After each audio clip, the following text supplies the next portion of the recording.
let's talk about Just Stop Oil, because they have said they're going to halt their protests, at least for the moment. They've caused absolute havoc up and down the country with their, I think, pretty crazy, lunatic ideas on what they're doing. Anna is with us. She is a Just Stop Oil spokesperson.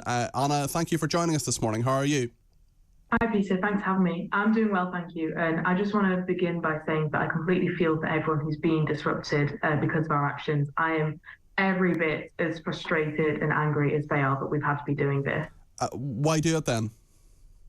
Well, because the government is forcing forward over 100 new fossil fuel licenses, which is entirely unsustainable, particularly right now in the cost of living crisis. Okay, let's say, Anna, sorry to interrupt you. You won't tell us your surname, but maybe you could break that down a little bit for us, because there are lots of things I disagree with that the government does, and I know I've got a big platform here on Talk Radio to talk about that, but you can write to your MP, you can stand outside Parliament, you can protest, gluing yourself to things, stopping the M25, stopping ambulances getting to hospitals. How can you look at yourself in the mirror? Well, Peter, I have personally tried writing to my MP. I've tried going on marches, signing petitions. I've dedicated years of my life to doing that, and it changed absolutely nothing. It had no effect. But now that we're taking active direct action, we're taking active civil resistance, which historically is successful and does work, more people than ever are talking about the climate crisis. Anna, your leader is a man called Roger Hallam, and he is someone who said this recently. I just have to apologise in advance. It's quite a graphic thing that he's about to say, but this is what the head of Just Stop Oil says will happen when the climate crisis gets underway.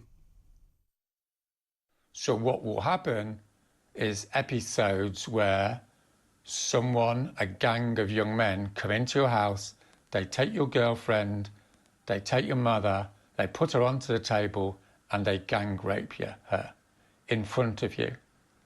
And then after that, they take a hot stick and they poke out your eyes and they blind you.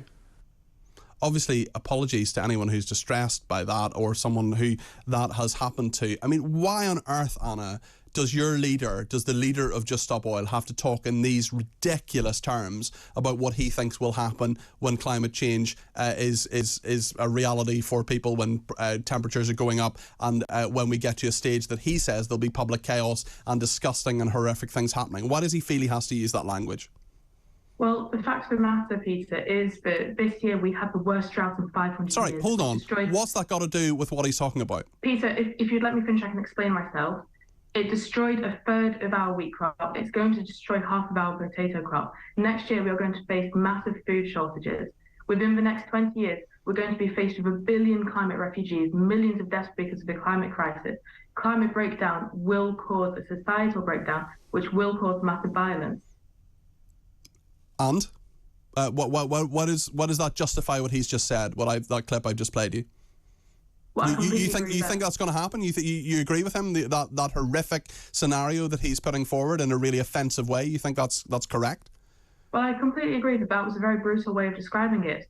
But Peter, I don't understand why you're throwing a clip of Roger Hallam talking at me when he's your leader. He is the leader of Just Stop Oil. You're a Just Stop Oil spokesperson.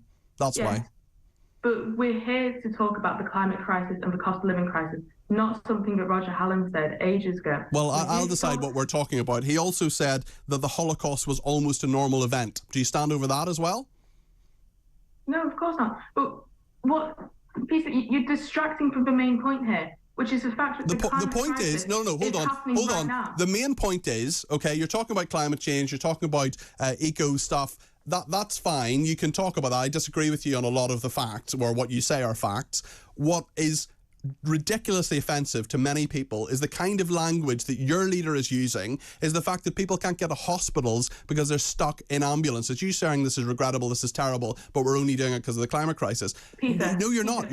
You're doing it because you are an eco-terrorist. Peter, there's a waiting list of the NHS of 7 million people right now. You said that yourself in the news earlier. That's not because a few of us are stuck on roads. That's because the NHS is so criminally underfunded. But people who are in people who are in ambulances could get to hospital quicker and possibly have their lives saved if you were not gluing yourselves to the M25. Well, we have a blue light policy. We'd let all emergency vehicles. Hasn't through. always happened. What about people who are in long queues of traffic, for example? Well, again, I completely feel their frustration. You don't feel their frustration because you're continuing to do this and you're endorsing people who are continuing to do this. This is madness. It is wrong. It's morally wrong. You're putting far more lives in danger by your eco-terrorism than what you're trying to save as a result of a made-up climate crisis and Peter, the fact that all these things that this guy is saying that are going to happen in graphic terms, which are deeply offensive. In 48 hours, this summer, we had 48 hours of 40-degree heat. That killed 1,700 people. How do you know that? Where are your figures coming from that? 1,700 people? It's all over the news. It's all over the news, right? Well, it was widely reported on. NHS ambulances were on black alert for that 48 hours. No one could get to hospital. People died waiting for ambulances. That kind of disruption is going to happen more and more and more if the government continues forcing forward new oil licenses. So, I mean, I just think we're just not going to agree on this. I think that your tactics, whether we agree with what your aims and objectives, and I don't actually, but even so, I mean, your tactics, you've clearly decided they're not working because you're pausing them. Why are you pausing them? We're pausing them to give our government time to do its job and actually take care of the people it's supposed to. Okay, so do you think they've now got the message? Well, I certainly hope so, for all of our sakes. Okay, Anna, thank you for... Why are we not allowed to know your surname, by the way? Well, I just don't want it to be publicised.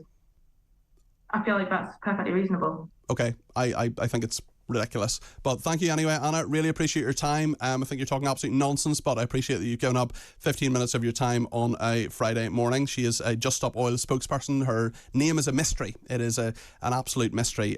So thank you to Anna for that.